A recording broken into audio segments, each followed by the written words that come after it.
no blame. I'm stepping up my game. I'm a gangster, yes I am. With groove, I know I can. Read my master plan.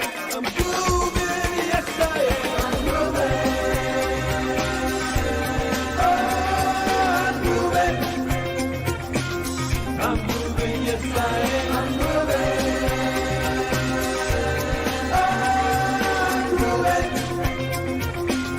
I'm moving, yes I am. I'm moving. I'm moving.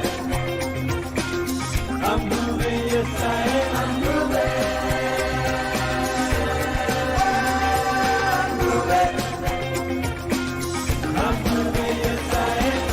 Groove Nation inspires me to bust loose and break free. I'm dancing to my dreams, bursting at the seams. I'm feeling groove-alicious. Who knows who I am?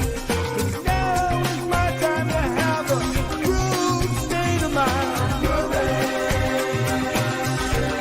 Oh, I'm grooving. I'm moving, yes I am. I'm moving. Oh, I'm grooving. I'm moving, yes I am. I'm moving.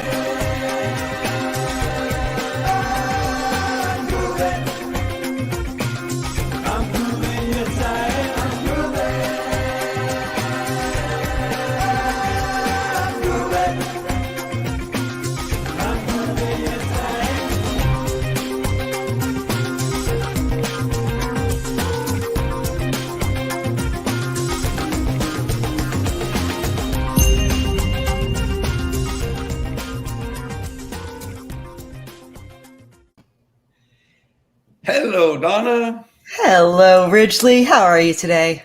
I am great. And I keep looking up and I was going to go grab my Groovezilla, but you know, my grandkids love that thing. Every time I look, where is Groovezilla now? Well, I guess I got to go find Groovezilla because somehow it has walked out of my office yet again. So Aw, that's wonderful. yes, they love Groovezilla. They just think that's the coolest of all stuffed animals ever. And so, and of course it is. So there you go. Well, I thank am you. excited to appreciate talk that. about something that, man, is it a big old issue? Organization and delegation. Ooh. You know, some people, there's so many of us who are not organized and don't know how to delegate. So I think there's a lot that we can bring here and talk about it. And I know, how long have you been running some organization or another now at this point, Don? I mean, for a long time, right? Well, I mean, if we were in just the marketing world for 20 years, but I've always had a strong propensity to lead people. Some would call it bossy, some would call it a leader. And I've always had really strong leadership instincts. So I tend to organize and manage people even when it's not my job to. Now, why do you think that is? Where do you think that comes from? Because obviously there's a certain innate, Laura says, women call it leader, Donna. Yeah, exactly, Laura. Gosh, where does it come from? I think that both of my parents were leaders. They were very active in the Boy Scouts of America as troop leaders and scout leaders for my entire life. Up to the fact that my father was the camp master at summer camp. And long after we were all grown, he was still very active in the Boy Scouts, and my mother as well. So I think that was a big part of me developing leadership skills, is I had really good role models. And was it also a positive role model? Because in other words, not for doing it that long, one has to assume that your dad really enjoyed this. It was definitely his second home. And yeah, absolutely. My parents I kind of won the genetic lottery when it came to my family. I was very, very blessed to be born on a bed of love and felt love every single day of my life since. So yeah, excellent leaders and role models that spent a lot of time making sure I was well-rounded and empathetic. Yeah, because I think a lot of times we can come into leadership from a very different space, a space of need or survival or whatever, which was more my case. I had to figure out how to survive in a very hostile environment. And those survivalist skills led to, okay, I have to organize myself and I have to organize the troops around me to protect myself from other stuff going on out there. And both of those drivers, wherever the drivers, I'm sure it gave you a much more positive spin on the whole thing. But there's a lot of things about organization that are, quite frankly, tactical. I mean, I know we speak a lot on this program always about it's always the inner game that then leads to the outer manifestation of some kind or another. But there are tactical things that really do apply. So before we get to delegation, a whole much bigger subject, what are the things that you found have been most effective for you in organizing a team? I think that having my own clear priorities is the most effective thing that I can do when it comes to leading a team. If I'm not clear, how can I expect anyone on my team to be clear about what the project is, what the goals are, where we're going? So I definitely think that that's number one. Maybe the second philosophy that is equally important, I think, to the success is that I prefer to emphasize communication. It is impossible to over communicate with me if you're on my team. And I think that makes a big difference too. So I went to our brother Napoleon Hill. He interviewed a lot of really smart people. And he said the following: teamwork is harmonious cooperation that is willing, voluntary, and free. Whenever the spirit of teamwork is the dominating influence in business or industry, success is inevitable. Harmonious cooperation is a priceless asset that you can acquire in proportion to your giving. How can organization facilitate harmonious cooperation? I think that's such a great question. I think one of the ways that we do it in Groove is that we try to make sure every team member has a place to call their own in terms of being responsible for a little piece of the business where they can take kind of ownership and responsibility. If it's not done up to standards, it's on them. The buck stops with them on that project. Now, ultimately, it stops with me. Really, ultimately, it stops with Mike as the CEO of the company. We're all responsible, but I like to create an environment where I can say to my team members, okay, it's your job to make sure that this goes off really, really well. And if you're clear about that, and then they have some sense of ownership and responsibility for it, as well as some empowerment over making decisions to make it go really well, I'm sure makes the job of being a manager a whole lot easier. And how often do you think, because obviously we know, and I'm going to talk in a minute about habits and how the habits go into organization is such a huge tie in there. But how often, you mentioned communication earlier as being critical, and clarity around communication.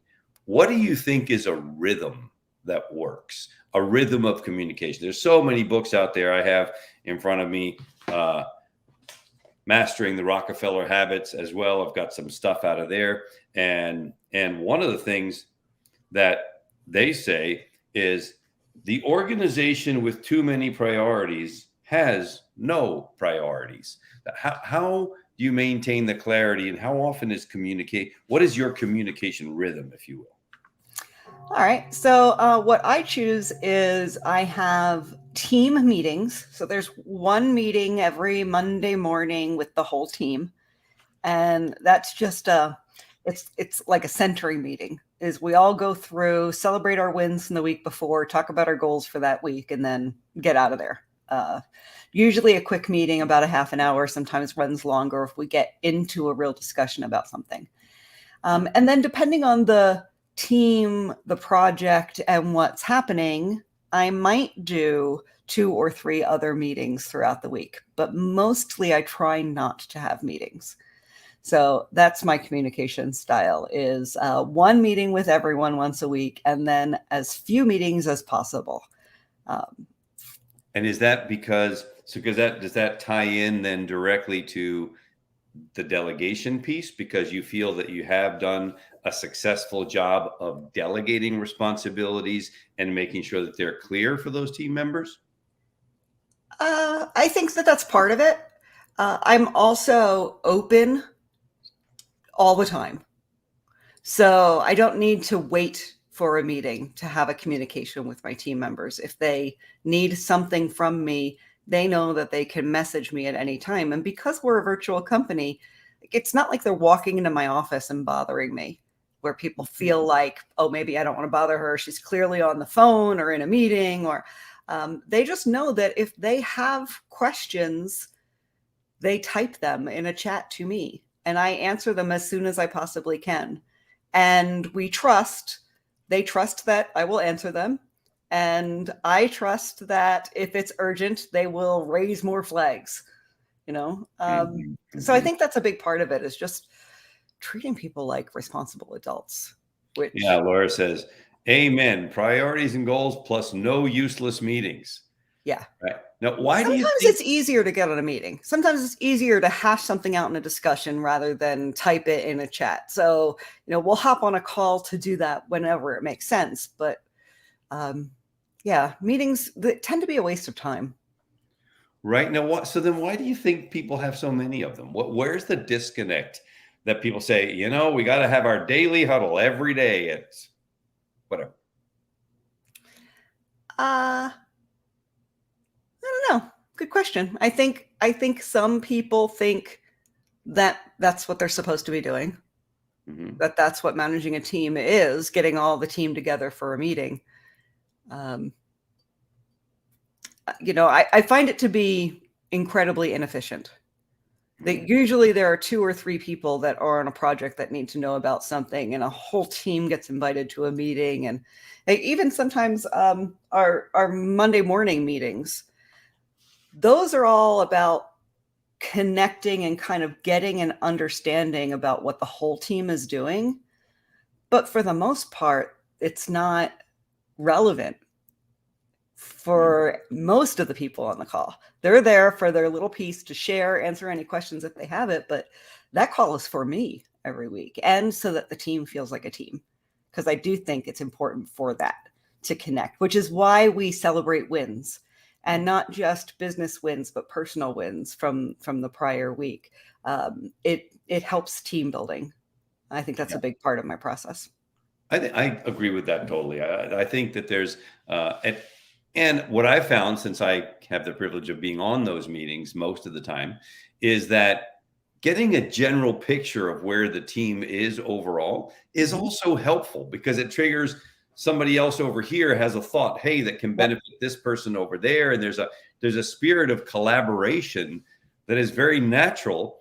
And I think it's okay that we share sometimes disappointments as well. So people can go, oh, let me support you with that or whatever. I mean, right now, here we are in the wake of a devastating hurricane that hit the state of Florida. Fortunately, it did not hit where I live.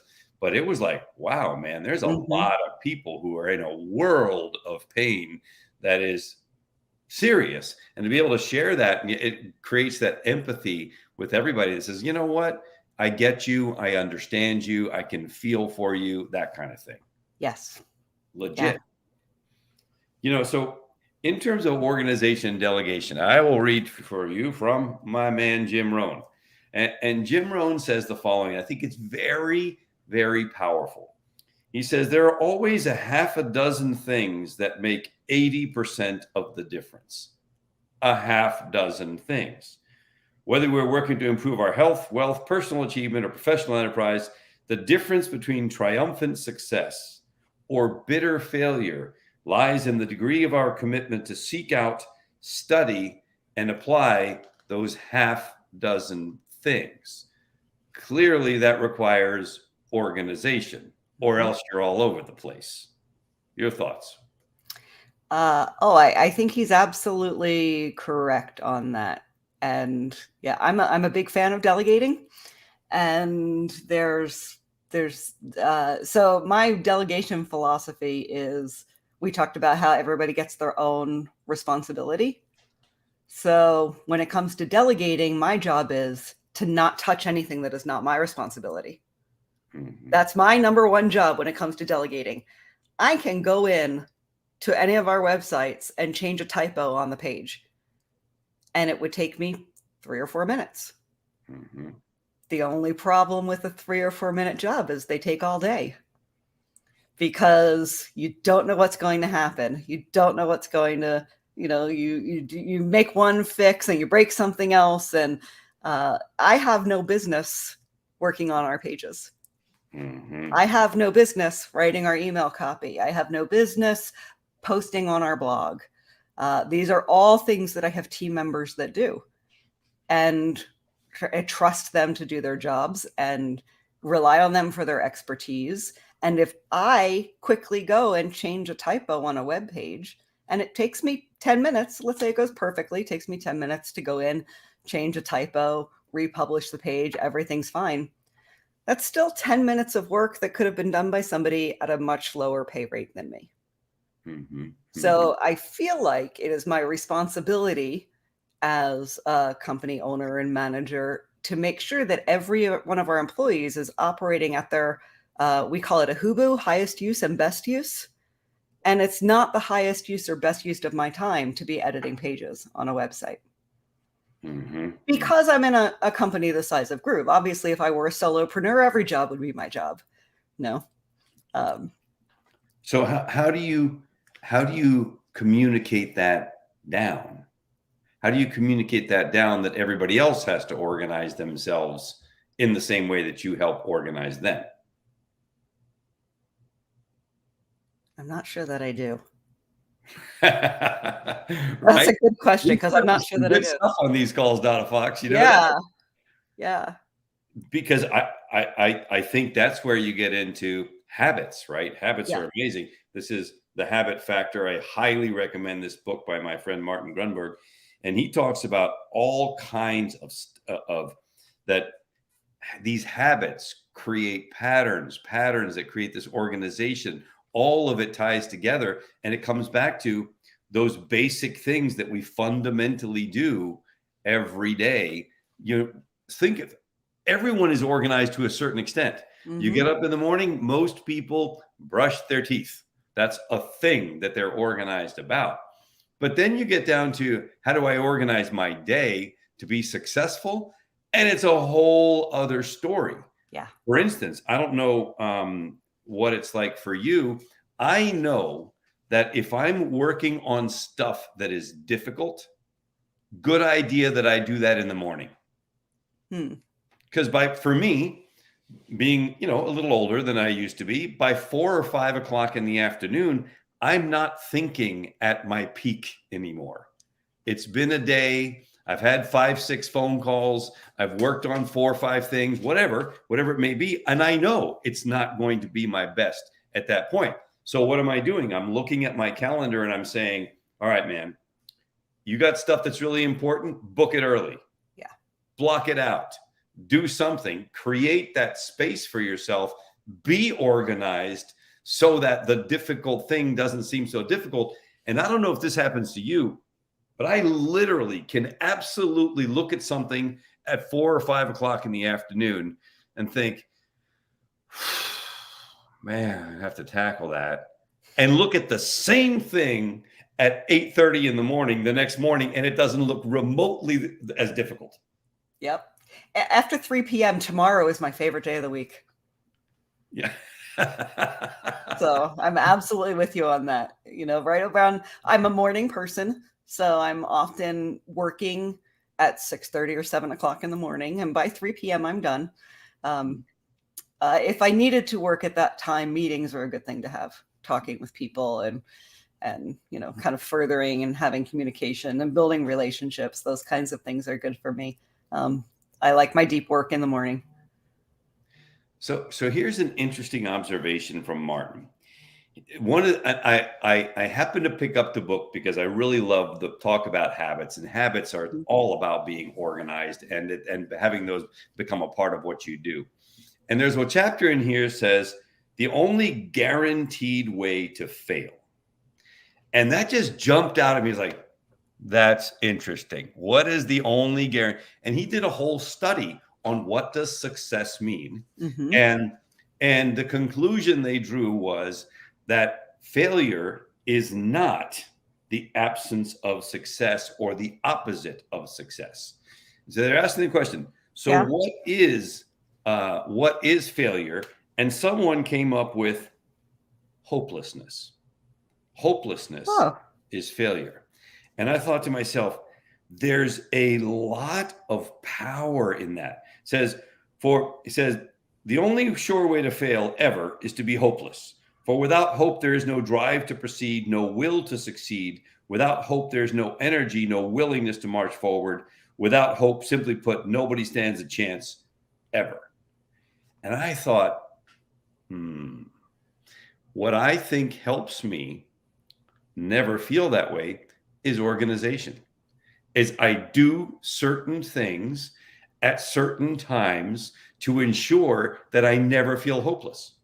Like for me, really important, every morning I have a spiritual practice to get my mind straight.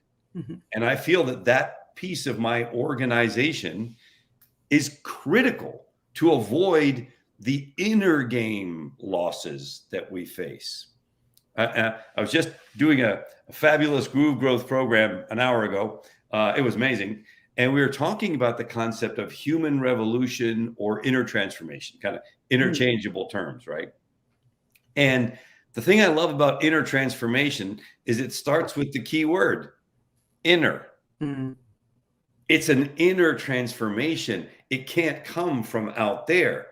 But organizing yourself and your habits and your disciplines has an enormous impact on how you show up in the world on an ongoing basis. I know people who are scattered and all over the place. And you know where they are? Scattered and all over the place.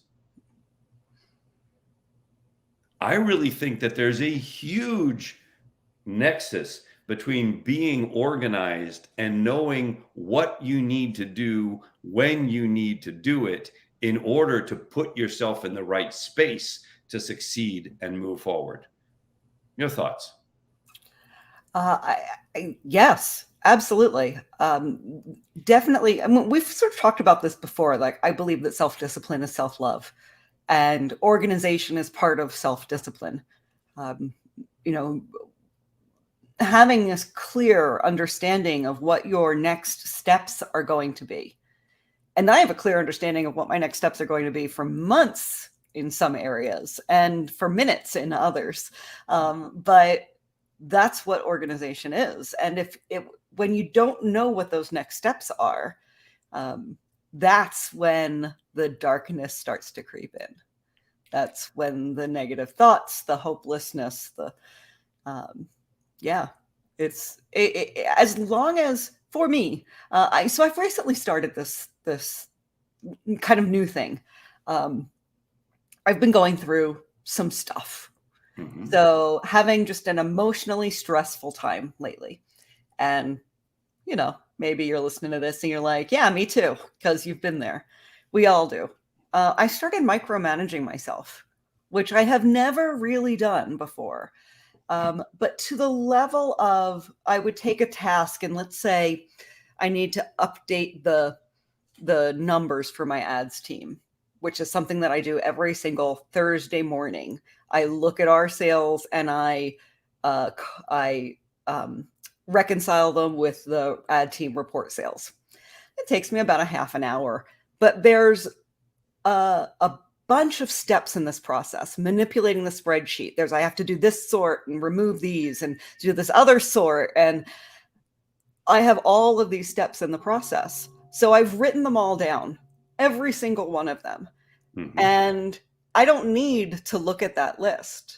But I have found that right now, while I'm really, really distracted and I find myself losing concentration, having that super detailed list to fall back on has been extremely helpful for me. So much so that I'm committed to beginning to make more detailed checklists for my team and Groove users to use. Mm-hmm. So that organization is truly supporting you. It is and it's absolutely supporting you supporting at me. a time that you're maybe not at your normal best. Right. Because if my mind has wandered, or a phone call happens, or I get distracted, or I wind up getting pulled into a conversation, and then I go back to what was I doing, that's almost too hard to answer at a stressful period of time. And it requires too much brain power to go back and go, oh my gosh, where was I? Did I do this? Did I do that? Oh, maybe I better start from the beginning again. Mm-hmm. And this has actually saved that. Like, it seems so, oh duh. We have ahas, we have oh does. It seems like an oh duh to me, that a checklist is a powerful thing to fall back on. But I am relearning that lesson now in a new way. That even processes that I am very, very familiar with, a checklist is helpful at a time when I'm not my best. It's interesting. It ties directly into another quote from Napoleon Hill. He says, "It takes a habit to replace a habit. Develop positive habits that will be in harmony with the achievement of your definite purpose or goal," which is what you're doing. He says, "Sow an act, reap a habit. Sow a habit, reap a character. Sow a character, reap a destiny." Right? So you just gave a perfect example of that. It's like, wait, I know I got to do this and this, and I know this in my brain, but if I just codify it, it just makes it so much easier to do when I'm not at my absolute best. So this is so funny, right? So I, for some reason, have had this mental block about what is the email that I need to use to get the code to come into StreamYard to be on this program. So I said to myself, Ridgely, what is not working is your habit of not having this in a clear, accessible place. So what do you got to do? You got to change that. So I wrote it down. Here it is on this piece of paper. And now this is going to get transferred over to my codes list that I carry with me everywhere I go, so that I don't, like a doofus, have to bug somebody because I can't remember the same email that we've been using all year to get on this program. So ridiculous. You know where I would put that email? Where? I would put it inside the appointment on my calendar. That'd be good. That'd be good too. You can add notes to calendar appointments. And when I think about, Groove Growth, it's on my calendar. That's the easiest place to get that information, right there. I think that's super smart. And I'm going to make myself a note right there on my very sophisticated follow-up system, which is a sticky note. It's a very good, works very well. But again, one more little piece of organization that makes things more effective. So here's a big question for you. At what point do you think a task should be, generally speaking, delegated?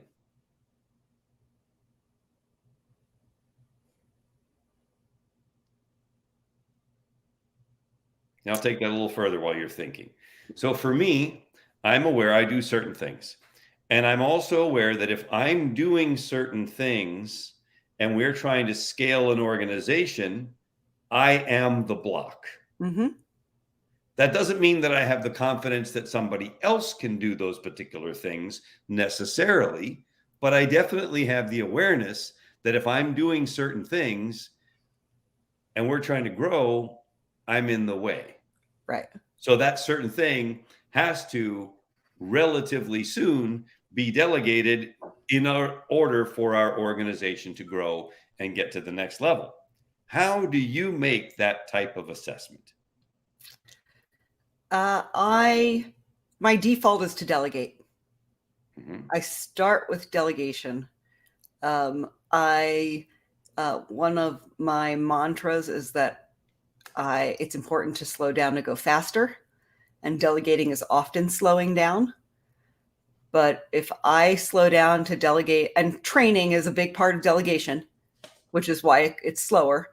If I slow down to delegate a task and train it and do it right, especially checklists, adding checklists to it, like really delegating in the way that sets up the team member for success, I think you do it all the time. I think that's the default.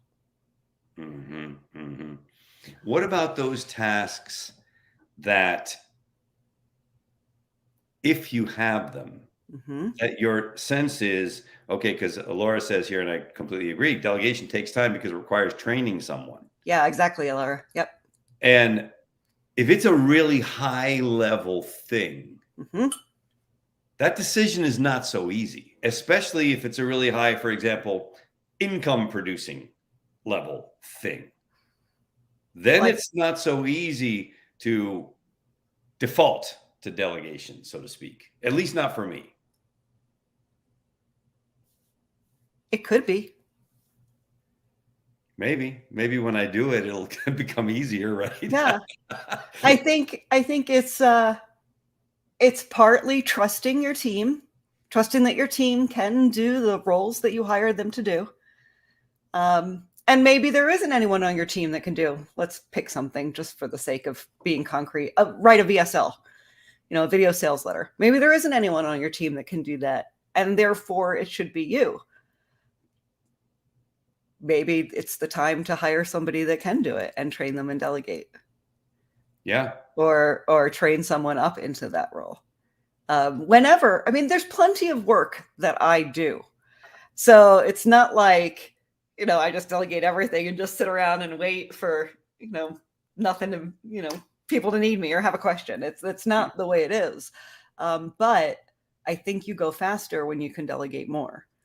And if I spend my entire day answering the questions of my team and reviewing their work and providing feedback, I've now helped everyone else go faster at their job by not doing work myself.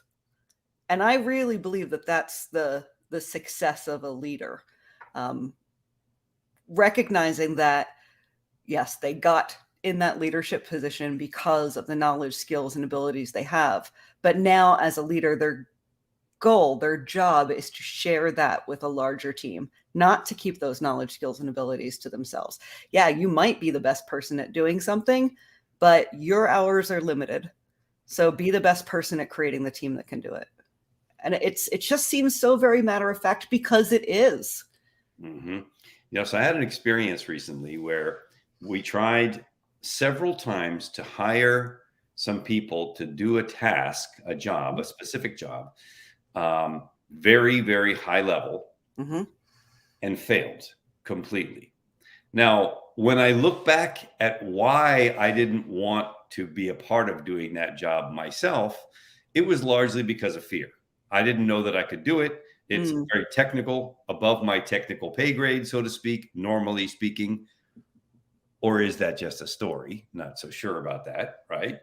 And so after failing and being 3 months behind on a project, I said to my partner, and we literally spent a weekend discussing whether we were willing to take this on ourselves and see where it takes us, right? And the discussion was not about the technical aspects. The discussion was 100% about the mindset. Are you willing to commit with me, if we commit to each other, that we're going all in on this and we're doing it together? And coming out of that and being on the other side of it now, and it's been now about 3 weeks that we've been full immersion into this thing, I find myself saying, wow, you know what? Back then, when I wanted to delegate, I was wanting to delegate because I just didn't feel like doing it, nor did I understand it, nor did I know even what was involved in that thing.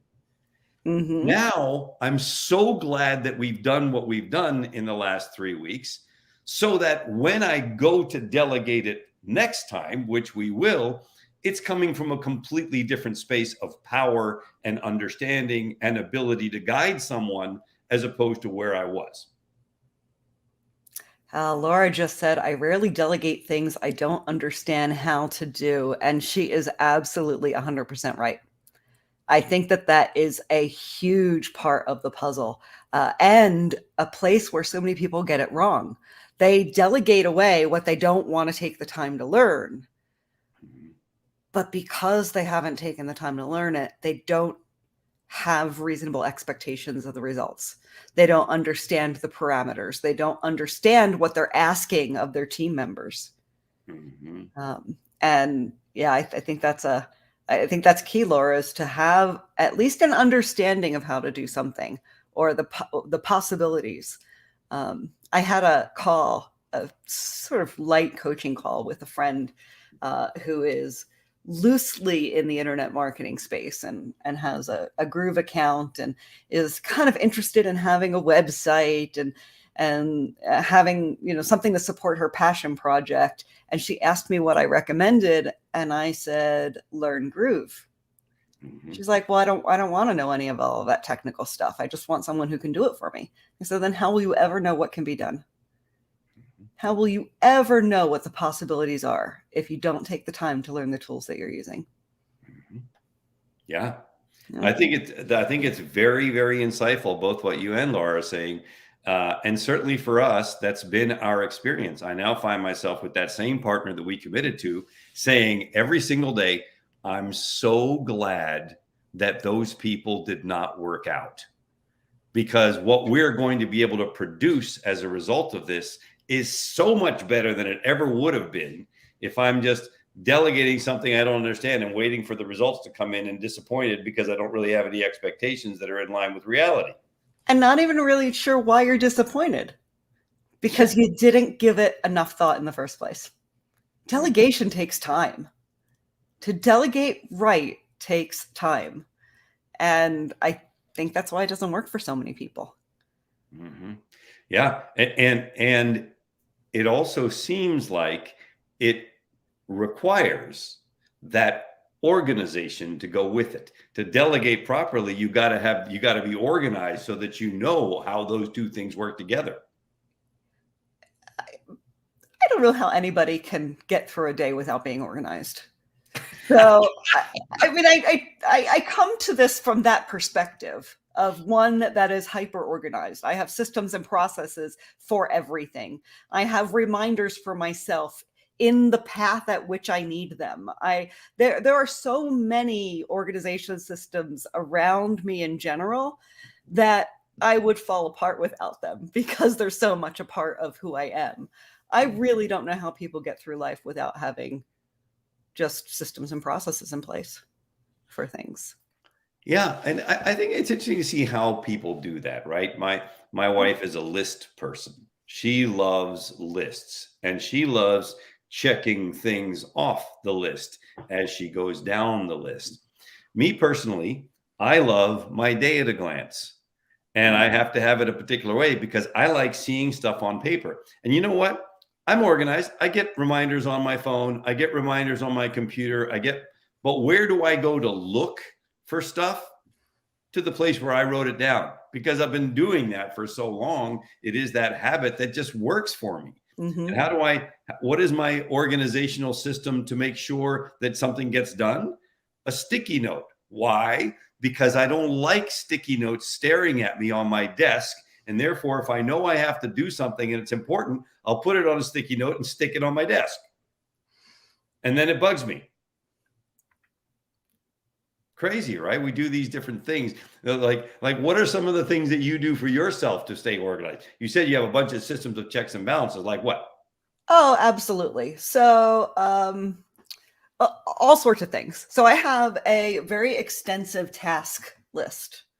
And that task list includes things like every Wednesday it tells me to water my plants. And every Wednesday I water my plants, and then I reset the task for the following Wednesday.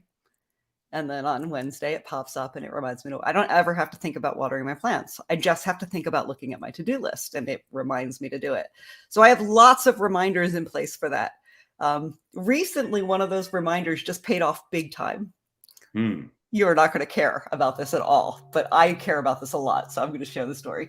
Okay. I use When cleansing conditioner on my hair. It's very important to me. I've been using it for years. I am absolutely devoted girl when it comes to my hair products. And they have this one scent that is like vanilla mint, winter vanilla mint, that smells so delicious that I want to eat my hair. And they were out of it. It was a seasonal scent, and I couldn't find it for months. But I set a reminder, and every month, look to see if the scent was available. Look to see if the scent was available. 2 weeks ago, I got my scent because that reminder popped up, and now it's a winter scent. So they're just going into winter, and I got my hair scent.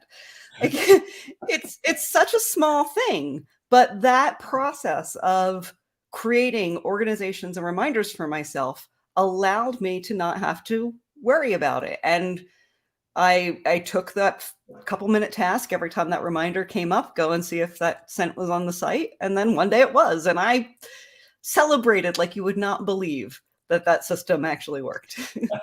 Doing the funky chicken all over the site. I got my scent back. That's Laura right. says I do the same thing for Trader Joe's blackberry jam. There you go. Oh, nice. All have those things. So realistically, I'm kind of in agreement with you that I don't see how people get through the day without being organized. Yeah. One thing that I feel very strongly is that it is very difficult to be successful unless you're organized. I do know some people who are all over the place, and they're not organized, and they're all over the place. Yeah. And somehow they manage to make it through their day.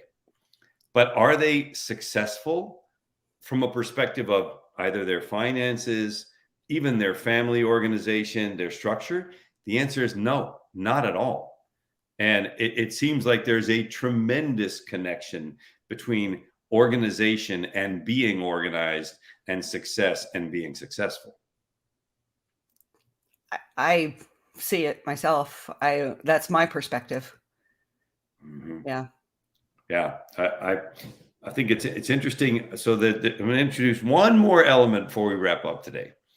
And I'm curious as to how we tie in to organization persistence. How does organization and persistence kind of go together? Because I think they do.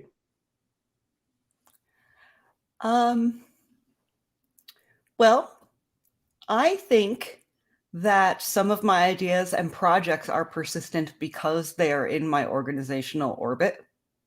Mm-hmm. So I get reminders when I haven't touched a project in 30 days, 60 days, 90 days. I have ideas that come up.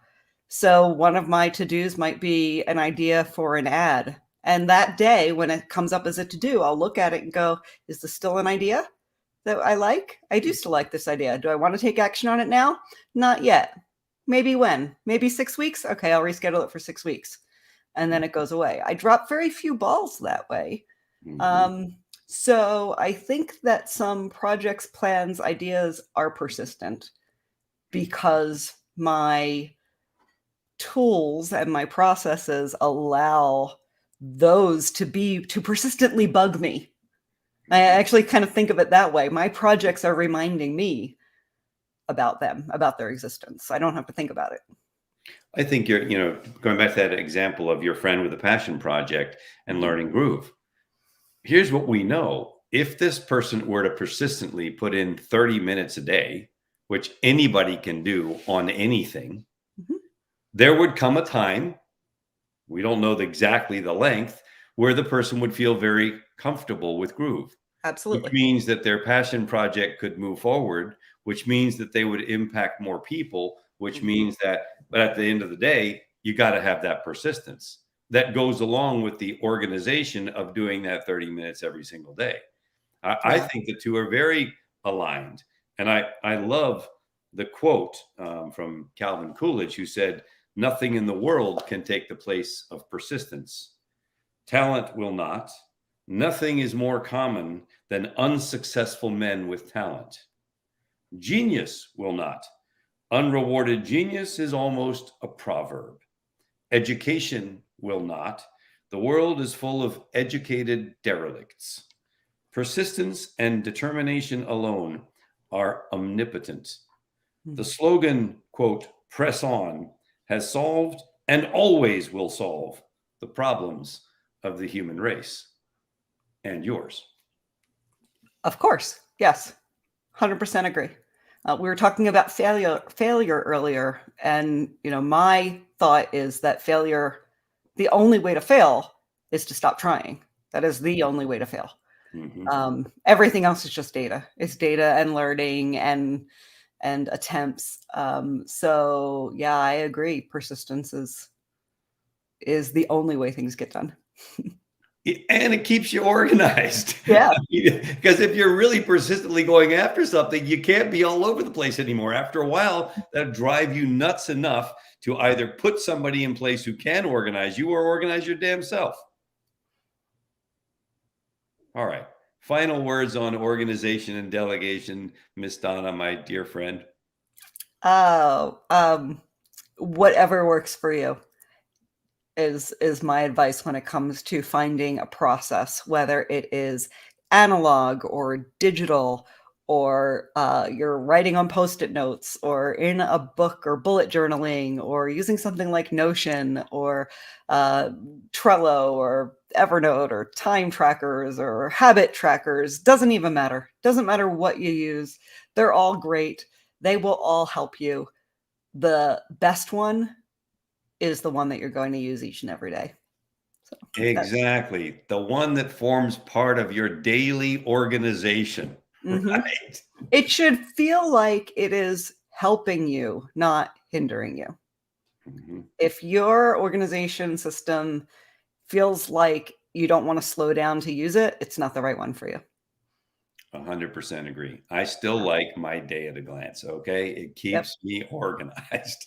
I love it. Right, Donna. Well, thank you so much. As always, my favorite hour of the month is spending it with you, talking with our fabulous folks on Groove Growth about one topic or another. We never seem to be short of words, and lots of wisdom emerges. And thanks everybody for participating and joining in the chat. We always appreciate that as well. So until the next time, let's groove music ourselves out of here.